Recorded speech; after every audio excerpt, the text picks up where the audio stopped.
Renungan harian, ilustrasi, inspirasi, dan ayat Alkitab. Renungan pertama, melatih diri dalam kesabaran. Orang yang sabar melebihi seorang pahlawan.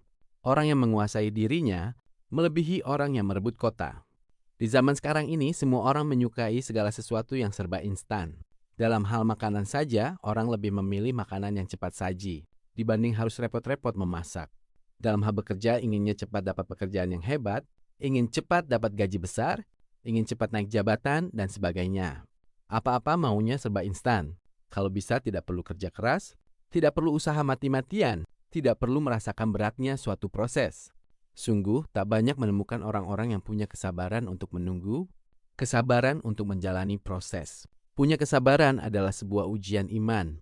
Saat dihadapkan pada situasi atau keadaan yang sulit, adakah kita punya kesabaran untuk menantikan pertolongan dari Tuhan?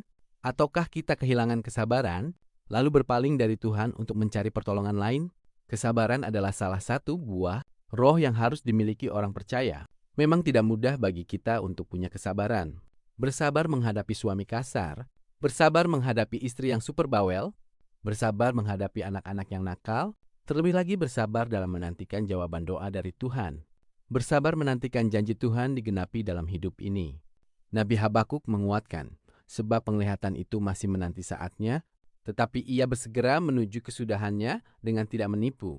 Apabila berlambat-lambat, nantikanlah itu, sebab itu sungguh-sungguh akan datang dan tidak akan bertangguh. Menanti sesuatu yang kita harapkan, terkadang sangat menjenuhkan dan membutuhkan kesabaran ekstra.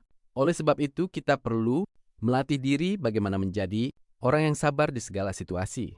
Saul karena mengalami ketakutan saat melihat tentara Filistin, tak sabar menantikan pertolongan dari Tuhan, lalu lari mencari pertolongan kepada arwah.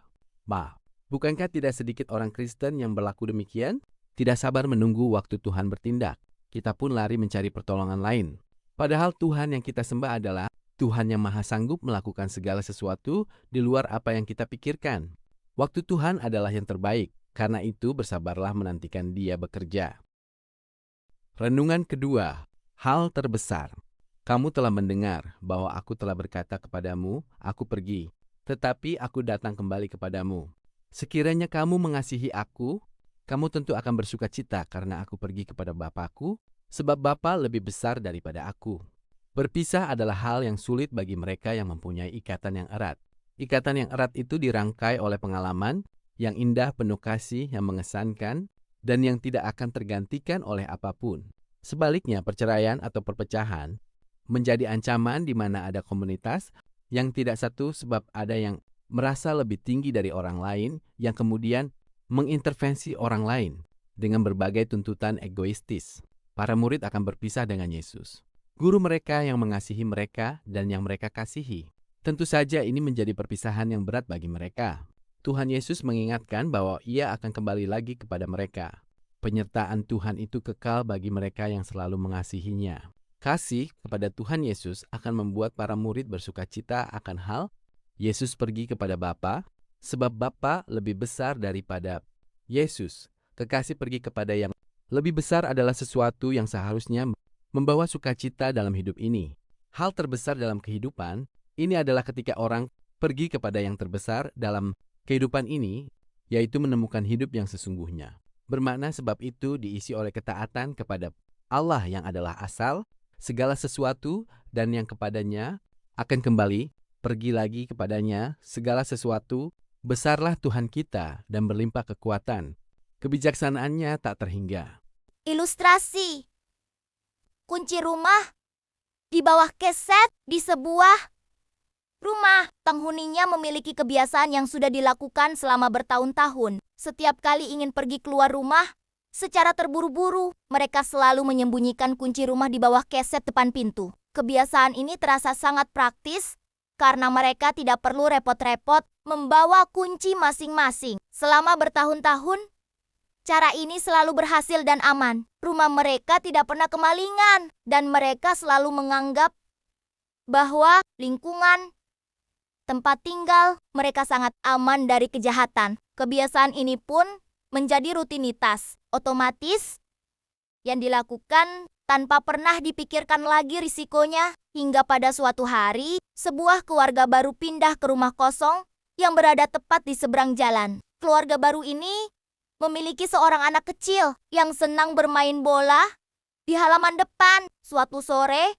saat semua penghuni rumah pertama sedang pergi dan kunci rumah seperti biasa diletakkan di bawah keset, anak kecil dari seberang jalan itu menendang bolanya terlalu keras. Bola tersebut menggelinding dan menghantam keset depan pintu rumah hingga terbalik. Saat anak itu mendekat untuk mengambil bolanya, ia melihat sepotong kunci besi tergeletak di sana. Anak itu tidak mengambilnya. Ia hanya mengembalikan kesetnya ke posisi semula. Namun letak kuncinya kini menyembul keluar dan terlihat jelas dari jalan raya. 1 jam kemudian, seorang asing yang sedang berjalan melintas melihat kunci yang tergeletak begitu saja di depan pintu. Tanpa perlu merusak pintu atau membuat suara berisik, orang asing itu tinggal mengambil kunci tersebut, membuka pintu dengan mudah, dan membawa pergi barang-barang berharga di dalam rumah. Ketika penghuni rumah pulang dan mendapati rumahnya kedatangan pencuri, mereka sangat terkejut karena tidak ada satupun pintu atau jendela yang rusak. Mereka baru menyadari bahwa keamanan yang mereka rasakan selama bertahan-tahan kemarin bukanlah karena sistem mereka aman, tapi hanya karena mereka sedang beruntung saja. Banyak dari kita yang seringkali memelihara kebiasaan buruk atau mengabaikan sebuah risiko kecil hanya karena selama ini tidak pernah terjadi apa-apa.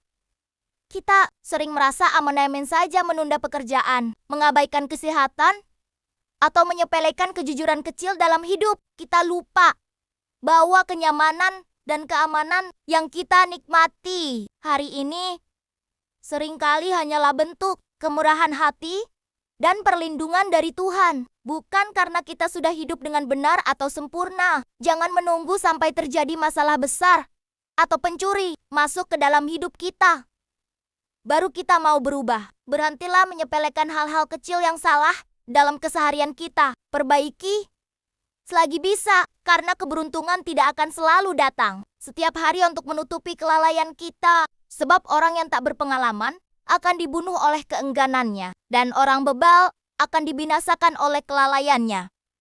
Lukas jam 16:10